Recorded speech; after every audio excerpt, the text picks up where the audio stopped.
بسم الله الرحمن الرحيم. أهلا ومرحبا بكم تلاميذ الصف الخامس الابتدائي. نلتقي اليوم مع حل اختبار الأضواء في مادة اللغة العربية على الموضوع الثالث من المحور الثالث أيضا، وهذا هو ختام المحور، مراجعة شاملة وكاملة على ما سبق دراسته في الموضوع الثالث. هيا بنا نبدأ، ولكن كالعادة أذكرك بالإعجاب بالفيديو ومشاركته. الآن اعمل لايك واعمل شير للفيديو حتى يساعد في الانتشار الوصول إلى أصدقائك ويستفيدوا منه أيضا. هيا بنا نبدأ مع نص الاستماع. أولا نص الاستماع: استمع إلى الفقرة التالية ثم أجب. إذن هذه هي فكرة الخاصة باختبار الأضواء على الموضوع الثالث. الكثير منا حين يحصل مثلا على درجات منخفضة في المواد الدراسية يقول لنفسه: أنا لست ناجحا، وهذا ليس صحيحا. فالنجاح لا يمكن أن يكون مقصورا على الدراسة، إذ ليس له صورة واحدة. النجاح ليس له صورة واحدة ولا شكل واحد، بل له صور متعددة جدا كثيرة. منها من النجاح في الحياة الاندماج مع أسرتك ومعاملتهم جيدا، مشاركة أصدقائك في الأفراح والأحزان، كذلك السؤال عن أقاربك، صلة الرحم وزيارتهم دائما. رابعا الوقوف مع جيرانك وقت الحاجة، وقت الشدائد. وخامسا تطوير علاقاتك معهم. يبقى إذن الوقوف معهم وتطوير العلاقات معهم، كل ذلك نجاح. والناجح الحقيقي هو الذي يحقق كل صور النجاح، يحقق كل هذه الصور على قدر استطاعته. ألف، اختر المعنى الصحيح لما تحته خط: تطوير علاقاتك معهم. تطوير العلاقة يعني تحسينها، بإذن تطوير تحسين. ضع علامة صح أو علامة خطأ أمام العبارة الآتية: النجاح مقصور على الدراسة فقط. طبعا الإجابة هنا خطأ، لأنه قال الكثير منا يحصل على درجات منخفضة في المواد الدراسية يقول لنفسه: أنا لست ناجحا. هذا ليس صحيحا. فالنجاح لا يمكن أن يكون مقصورا على الدراسة فقط. لماذا؟ لأن ليس له صورة واحدة، بل له صور متعددة. السؤال ج: اذكر بعض صور النجاح كما سمعت من الفقرة السابقة. من هذه الصور كما ذكرت: الاندماج مع أسرتك ومعاملتهم جيدا. يبقى إذن الاندماج مع الأسرة ومعاملتهم جيدا. أيضا مشاركة الأصدقاء في الأفراح والأحزان، كذلك السؤال عن الأقارب وزيارتهم دائما، الوقوف مع الجيران وقت الحاجة، وتطوير العلاقات معهم. كل ذلك نجاح، وكل هذا من صور النجاح. ننتقل إلى ثانيا التعبير الكتابي. ألف قصة قصيرة واكتبها كاملة، ثم غير حدثا فيها. واكتبها مرة أخرى فيما لا يقل عن 50 إلى 100 كلمة. هنا تكتب القصة الأولى، وهنا القصة الثانية، ولكن بعد تغيير الحدث. طبعا إذا تغير الحدث فسوف يتغير باقي القصة. وهذا السؤال يمكنك أن تجيب عليه بعد الرجوع إلى هذا الدرس، إن لم تكن شاهدته. التعبير الكتابي: كتابة تغيير حدث بقصة قصيرة. قمت بشرح ذلك الدرس كاملا، وخطوات تغيير الحدث، وقد أخذنا عليه نماذج كثيرة. يمكنك أن تستعين بنموذج منها، أو تأتي بقصة من عندك على بنفس الطريقة. وهذه أيضا قصة يمكنك الاستعانة بها. جودي هي ماهرة أو فتاة أو بنت ماهرة في السباحة، كانت تستمتع ذات يوم على الشاطئ مع عائلتها. طيب، ولفت نظرها أحد ما يسبح بعيدا، وفجأة بدأ يغرق، فأسرعت فورا. طبعا هنا هذه الجملة هي التي غيرت الأحداث كما سنرى في الأحداث التالية. هنا أسرعت فورا لم تفكر أولا، ولكن أسرعت فورا وسبحت ناحيته وأنقذته، وعادت به إلى الشاطئ. فحضر المنقذون وقاموا بعمل الإسعافات الأولية له، فاستعاد وعيه طبعا، وشكروها على ما قامت به. طيب، ننظر إلى القصة الأخرى، نفس القصة في البداية، ولكن نقول من البداية: جودي ماهرة في السباحة، كانت تستمتع ذات يوم على الشاطئ مع عائلتها، لفت نظرها أحد ما يسبح بعيدا، وفجأة بدأ يغرق، فأخذت تفكر وتسأل نفسها. في القصة السابقة الجملة التي غيرت الأحداث هي فأسرعت فورا وسبحت ناحيته، أما هنا فأخذت تفكر وتسأل نفسها ماذا أفعل الآن؟ أذهب لمساعدته أم أخبر المنقذ ليسرع إليه؟ وبعد مرور لحظات من تفكير جودي حضر طبعا المنقذون، لن يعني فيش حد هينتظر ويستنى لما تفكر، وأنقذوا الرجل ولكنها شعرت طبعا بالذنب لتأخرها في مساعدة الرجل، وعزمت ألا تفعل ذلك مرة أخرى. إذن هذه الجملة التي غيرت الأحداث. يمكنك الاستعانة بهذه القصة وتكتب على منوالها قصة أخرى من تأليفك. ننتقل إلى السؤال الثالث، القصة القصيرة المحررة من المحتوى. اقرأ ثم أجب. يحكى أن أحد الملوك رأى في المنام أن كل أسنانه تكسرت. شاف في منامه أن كل أسنانه تكسرت، فأتى بأحد المفسرين للأحلام، ناس بيفسروا الأحلام فسروا الرؤيا، وسأله عن ذلك الحلم، فقال له جميع أهلك سوف يموتون أمامك. فغضب الملك وأمر بسجنه على الفور. ثم جاء مفسر آخر، أتى بمفسر آخر فقال مثل كلام المفسر الأول فسجنه الملك أيضا. بعد ذلك جاء مفسر ثالث فحكى له الملك الحلم، فقال له مبارك أيها الملك. فقال الملك مبارك على ماذا؟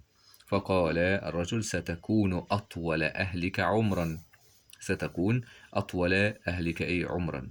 طبعا لاحظ أنه نفس المعنى السابق، نفس المعنى السابق الذي فسره المفسر الأول، أنه جميع أهلك سوف يموتون أمامك، نفس الكلام، إن هو يعني سوف يعيش مدة طويلة وأهله هيموتوا قبليه، نفس الكلام ولكن الصيغة مختلفة. ستكون أطول أهلك عمرا. ففرح الملك فرحا شديدا وأكرمه وقدم له الهدايا. بذلك نجا المفسر بفصاحته في الكلام. هنا فن التعبير عن المعنى. هات من الفقرة معنى كلمة قصة. كلمة قصة بمعنى حكى، حكى بمعنى قصة. طبعا هنا ألف لين. ومضاد كلمة أهانه أكرمه، أهانه أكرمه عكسها طبعا. أكمل ما يأتي. رأى الملك في منامه، ماذا رأى؟ أن كل أسنانه تكسرت، هذا هو الذي رأى. أتى الملك بأحد المفسرين الأحلام فأخبره بأن جميع أهله سوف يموتون أمامه. طبعا هذا المفسر الأول والثاني. من خلال فهمك للقصة كيف نجا المفسر الثالث من السجن؟ طبعا نجا باستخدامه الفصاحة والبلاغة في الكلام، بفصاحته، فن الفصاحة والتعبير عن المعنى بطريقة يعني تجذب السامع. رابعا النص المعلوماتي المحرر أيضا من المحتوى. من أراد أن يحقق النجاح فعليه أن يبدأ فورا، وألا يؤجل عمل اليوم إلى الغد، وأن يكون شعلة نشاط وسعي دائم، وأن يواصل الليل مع النهار ويحدد أهدافه ويخلص في العمل ويطور ذاته، ويتوقع أي معوقات أو فشل. فالنجاح الحقيقي هو ألا ييأس الإنسان من فشله، بل يعتبره درسا في المرات القادمة كي يبدأ من جديد، يعتبره درس ويتعلم منه. إذن هذه بعض الأشياء المهمة التي يجب أن يتبعها الناجح. يبقى أن يبدأ فورا، ألا يؤجل العمل إلى الغد، كذلك أن يكون شعلة نشاط وسعي دائم، أن يواصل الليل مع النهار، كذلك أن يحدد الأهداف، أن يخلص في العمل ويطور ذاته، ويتوقع أي معوقات أو فشل، ولكن طبعا يتعلم منها ويستفيد منها. ضع علامة صح وعلامة خطأ. كلمة سعي، كلمة سعي المراد بها عمل، بالفعل إجابة صحيحة، السعي هو العمل. كلمة أهداف مفردها هداف، طبعا خطأ. كلمة أهداف مفردها طبعا هدف. ننتقل إلى السؤال باء. أكمل ما يأتي. على الناجح أن يكون شعلة نشاط وسعي دائما. ما النجاح الحقيقي؟ النجاح الحقيقي طبعا كما فهمنا من الفكرة إذا رجعنا، النجاح الحقيقي هو ألا ييأس الإنسان من فشله، بل يعتبره درسا له في المرات القادمة كي يبدأ من جديد. طبعا هذا الكلام مكتوب بالنص في الفكرة، ارجع إليه. بداية من قوله هو ألا ييأس، هو ألا ييأس إلى آخره. خامسا النص الشعري المحرر أيضا من المحتوى. قال أبو العلاء المعري في ديوانه: إذا كان علم الناس ليس بنافع ولا دافع فالخسر للعلماء، قضى الله فينا بالذي هو كائن فتم وضاعت حكمة الحكماء. اختر الإجابة الصحيحة. مرادف كلمة قضى، قضى بمعنى حكم، قضى بمعنى حكم. أكمل ما يأتي. يخسر العلماء، يخسر العلماء عندما ماذا؟ عندما، يعني كما قال هنا، عندما لا يكون علم الناس نافعا ولا دافعا، يعني ولا حاميا، يعني ولا دافعا للأذى دافعا للأذى ودافعا للإيه؟ للضرر. فبالتالي هنا يخسر العلماء، فالخسر والخسران للإيه؟ للعلماء. جيم هات من البيتين تعبيرا مجازيا. يمكن أن نقول مثلا هنا: ضاعت حكمة الحكماء، ضاعت حكمة الحكماء. فقد شبه أو صور طبعا هذه الحكمة بشيء مادي يضيع. ننتقل إلى السؤال السادس وهو الخاص بالقواعد النحوية.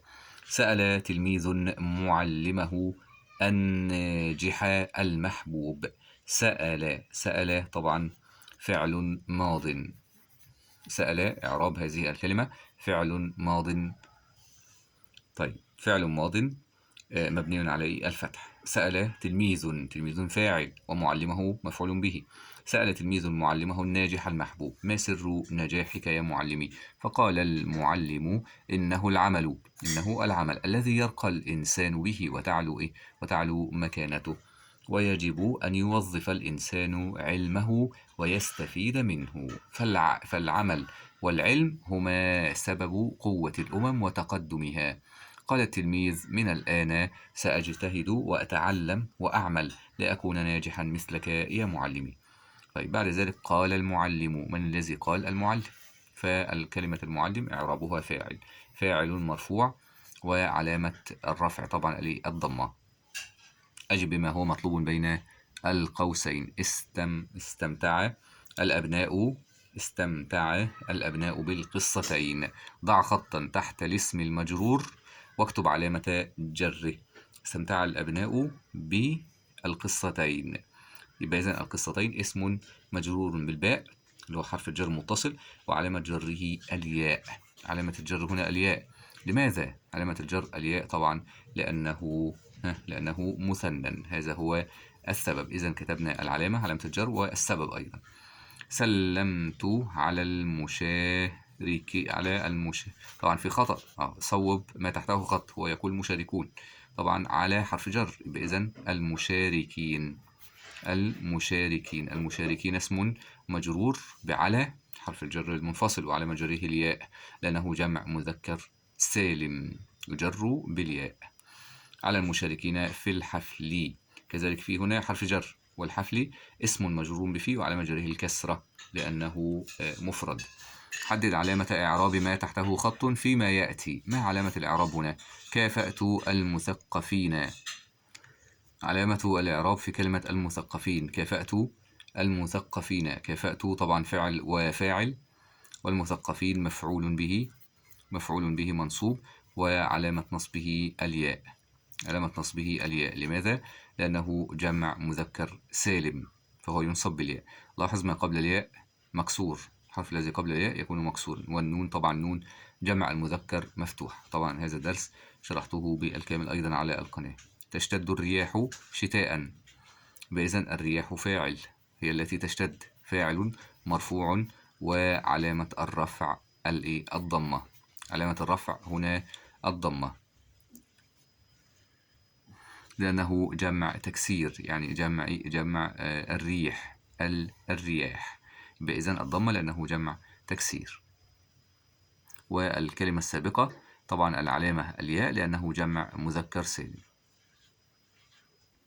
سابعا الخط العربي. اكتب بخط النسخ محاكيا ومقلدا الجملة التالية: تقدم الشعوب في الاهتمام بالعلم. طبعا كلمة تقدم اسم هنا وليس فعل، الذي ليس تقدم.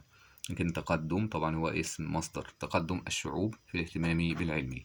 ثامنا وأخيرا القواعد الإملائية. اختر الإجابة الصحيحة مما بين القوسين. كتبت الهمزة في كلمة مبدأ. مبدأ على الألف لأن ما قبل الهمزة طبعا كما نلاحظ مبدأ اللي هو الحرف الدال الذي قبل الهمزة طبعا مفتوح، فبالتالي هذه همزة متطرفة. الهمزة هنا متطرفة يعني في نهاية الكلمة، فهي تكتب على حسب الحركة، التي قبلها، حركة الحرف الذي قبل الهمزة. إن كان ما قبلها مفتوح فبالتالي ترسم على الألف. طيب كتبت الهمزة في كلمة تكافؤ. هكذا كتبت على الواو، طبعا أيضا همزة متطرفة. طيب لماذا كتبت هنا على الواو ولم تكتب على الألف مثل مبدأ؟ لأن ما قبلها مضموم، فبالتالي الضمة يناسبها حرف الواو، الفتحة يناسبها حرف الألف، ذلك الكسرة يناسبها حرف الياء، وهكذا. جميع الكلمات صحيحة في هذه الاختيارات، صحيحة إملائيا ما عدا. طيب نأتي مثلا إلى كلمة جزء طبعا الهمزة على السطر. لماذا؟ لأن الحرف الذي قبلها ساكن، يبقى إذن هي صحيحة. طيب كلمة تباطؤ مثل كلمة تكافؤ، يبقى إذن رسمت على واو لأن ما قبلها مضموم فهي صحيحة.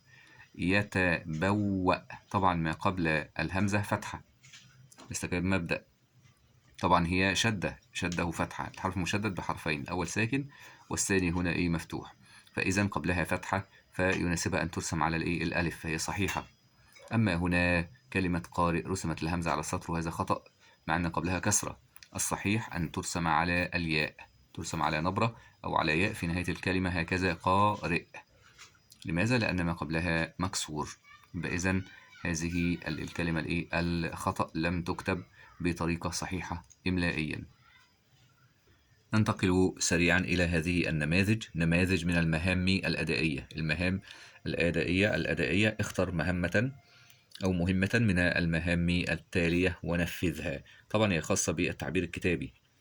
المهمة الأولى: صديقك سيقوم بإصدار منتج جديد بالأسواق، وطلب منك تصميم غلاف له. صمم الغلاف مراعيا عناصره المهمة: اسم البلد، بلد المنشأ، ومعلومات عن المنتج، طريقة الاستعمال أو التحضير.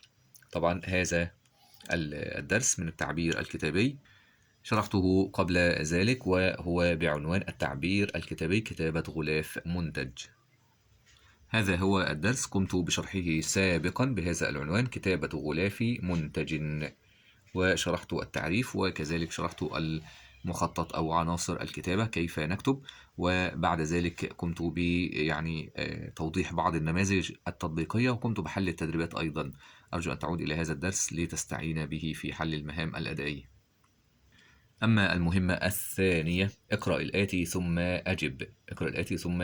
أجب. طبعا هنا تعبير كتابي أيضا كان بعنوان تغيير حدث بقصة، تغيير حدث بقصة قصيرة، وشرحته أيضا من قبل. اقرأ الآتي ثم أجب. فريدة ماهرة في السباحة، كانت تستمتع ذات يوم على الشاطئ مع عائلتها، ولفت نظرها أحد ما يسبح بعيدا، وفجأة بدأ يغرق فأسرعت فورا وسحبته ناحيته وأنقذته، وعادت به إلى الشاطئ. فحضر المنقذون وقاموا بعمل الإسعافات الأولية فاستعاد وعيه، وطبعا وشكروها على ما قامت به بهذه السرعة. طيب إذن بداية تغيير الحدث هو في هذه الجملة: فأسرعت فورا وسبحت ناحيته وأنقذته. طيب هنا نفس الأحداث ولكن بداية التغيير من هنا: وفجأة بدأ يغرق فأخذت تفكر وتسأل نفسها: ماذا أفعل الآن؟ أذهب لمساعدته أم أخبر المنقذ ليسرع إلي؟ هنا أكمل القصة الثانية هذه بنفسك. يمكن مثلا بعد ذلك ليسرع إلي، يمكن أن أكتب: بعد مرور لحظات من تفكيرها حضر طبعا المنقذون وأنقذوا الرجل، كانوا قد فعلوا ذلك ولكنها شعرت بالذنب لتأخرها في المساعدة، ويعني أنها أخذت وقت في التفكير ولم تسرع فورا ولم تسبح نحوه، وبالتالي في النهاية تعلمت وعزمت على أنها لن تفعل ذلك مرة أخرى. وهذا التعبير أيضا شرحته من قبل في هذا الدرس، التعبير الكتابي: كتابة تغيير حدث بقصة قصيرة. أرجو أن تعود إليه لتفهم هذه الخطوات أكثر. ننتقل إلى المهمة الثالثة من المهام الأدائية: أكمل الرسالة الإلكترونية التالية. كذلك هذا التعبير الكتابي شرحته في هذا المحور الثالث بعنوان كتابة رسالة بريد إلكترونية رسمية. فهنا طبعا المرسل والمرسل إليه عنوانه طبعا اللي هو البريدي، وهنا العنوان الموضوع: المساهمة في المساعدات الخيرية إلى السيد فتحي عبد الهادي. أنا فريدة صاحبة مؤسسة الأمل الخيرية، مؤسسة قائمة على مساعدة المحتاجين بالمال والطعام والملابس والمفروشات، وأسعى من خلال المؤسسة الخيرية إلى الوصول لأكبر فئة تحتاج إلى المساعدة. أتمنى أن بعد ذلك تدخل في عرض الطلب الأساسي والهدف والغرض من البريد. وهذا هو عنوان الدرس الذي قمت بشرحه، وقمت أيضا بحل تدريبات عليه. أرجو أن تعود إليه بعنوان كتابة رسالة بريد إلكتروني رسمية. قمت بتعريف هذه الرسالة وكذلك عناصر هذه الرسالة، المخطط التالي، ثم قمت بشرح النموذج التطبيقي وحل التدريبات عليه أيضا. كل هذه النماذج مهمة، عد إليها في هذه الفيديوهات. بعد ذلك ننتقل إلى هذا المشروع، نهاية هذا المحور الثالث: تصميم صفحة على مواقع التواصل الاجتماعي فيسبوك وتويتر عن تراث مصر القديم. فيسبوك أو تويتر أو منصة إكس الحالية. طيب بعد ذلك تصميم هذه الصفحة طبعا عن تراث مصر القديم. النشاط الأول: أجب عما يأتي. الصورة التي أمامك تحتوي على الأزياء والملابس التي ميزت مصر في عصر الفراعنة، في عصر مصر القديم. ابحث في الإنترنت عن صور للأزياء والملابس التي ميزت مصر في عصر آخر، واعرف أسماءها واطبعها، ثم قم بلصقها هنا في هذا المكان، مثل هذه الأزياء، طبعا من الأزياء الشهيرة التي تعبر عن تراث مصر القديم، طبعا اللي هو الزي الفرعوني. طيب هنا يمكنك أن يعني تقوم بكتابة أو بطباعة أسماء أخرى. باء: الصورة التي أمامك تحتوي على أكلة من الأكلات. هذه الصورة التي اشتهر بها المصريون القدماء.